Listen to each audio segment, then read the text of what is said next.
Beaucoup d'émotions. D'émotions pour le film et aussi pour Samy parce qu'il c'est son premier film. Il a toujours été intéressé par le cinéma et il a décidé de faire ce projet et de voir en fait qu'il a du talent et qu'il a eu le prix. Moi, ça m'a bouleversée.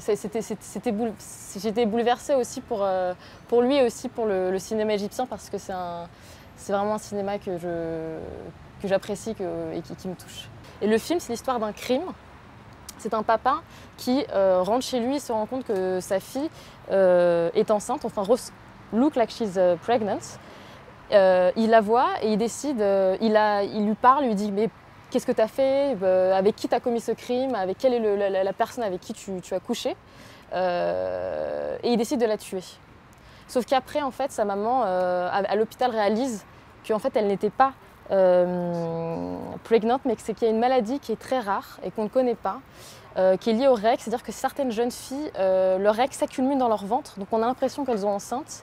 Et en Égypte, beaucoup de filles en fait, sont assassinées parce que le père pense qu'elle n'est plus vierge. Et dans le cadre de notre film, en fait, elle était vierge, elle avait juste un problème de santé et son père l'a tuée. Et donc on a voulu dénoncer en fait et délivrer un message et informer les gens. Notre but c'était vraiment que le film soit diffusé pour informer. 90% des crimes d'honneur, en réalité les filles sont vierges, c'est-à-dire que c'est une erreur. Et surtout le problème c'est que les parents et notamment les pères ne vont pas chez le médecin ou ne s'informent pas avant de commettre le crime. Je pense que ça pourra aider à une prise de conscience, au moins sur le fait qu'il y a un réel problème au niveau de la thématique de la virginité. Non seulement donc, il y a ce qu'on dénonce dans le film, donc le fait d'être enceinte, mais il y a également des problèmes il y a des filles qui ont malheureusement des utérus qui sont plus grands, ce qui fait qu'en fait, au moment où elles ont l'acte sexuel, au moment du mariage, il n'y a pas de coulée de sang, mais ce n'est pas dû au fait qu'elle a eu des relations sexuelles avant le mariage, c'est dû au fait que malheureusement, il y a 20% des femmes qui ont un utérus qui est plus élargi, ce qui fait qu'elles n'ont pas de sang et elles sont tuées pour ça. Et je pense que c'est un tabou, donc du coup, les gens n'en parlent pas. Malheureusement, pour reprendre les mots de Samy, parce qu'il y a eu une autre interview où il explique que, en tout cas dans le monde arabe et en Égypte, les gens ne lisent plus. Donc pour lui, il dit, vu que les gens ne lisent plus, il faut que j'informe par le biais du cinéma et par les films. Et lui, son but, c'est d'informer et il pense que le cinéma peut toucher plus et beaucoup plus de gens.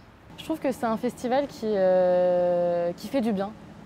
Pourquoi ? Parce que personnellement, j'ai trouvé que tous les films, il y a du vrai et de l'authenticité. Parce que quand on va dans d'autres festivals, parfois, les gens ont beaucoup plus de moyens, sont assez arrogants, on va dire, dans certains festivals de films. Et ici, j'ai trouvé une authenticité, il y a du vrai et ça fait plaisir et on les remercie parce qu'ils mettent en exergue tous les talents en fait, africains et c'est un festival qui me touche vraiment et on les remercie parce que grâce à eux en fait, le cinéma africain est mis vraiment en avant et ça fait du bien au monde du cinéma vraiment et aux talents d'ici. Ouais.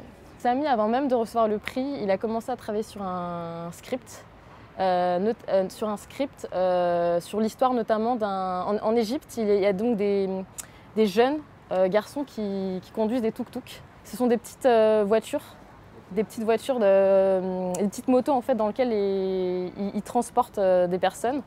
Et il a passé du temps avec ces jeunes-là, plusieurs semaines avec ces jeunes-là. Il a pris des notes sur comment ils vivent, sur qui ils sont, et il voudrait en fait faire un film sur ce sujet-là. Et on ne réalise pas que ces jeunes n'ont pas le choix de faire ce métier-là, ont du mal à s'en sortir.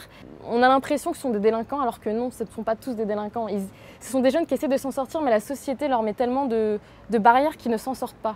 Et donc il voudrait raconter l'histoire d'un jeune qui, malgré tout ce qu'il peut faire dans la vie, il n'arrive pas à s'en sortir parce que la société ne l'autorise pas à s'en sortir. Et donc ça, c'est un des scripts sur lequel il est en train de travailler. Et voilà, je parle à sa place, mais de ce qu'il m'a dit, il aimerait bien en faire un court-métrage.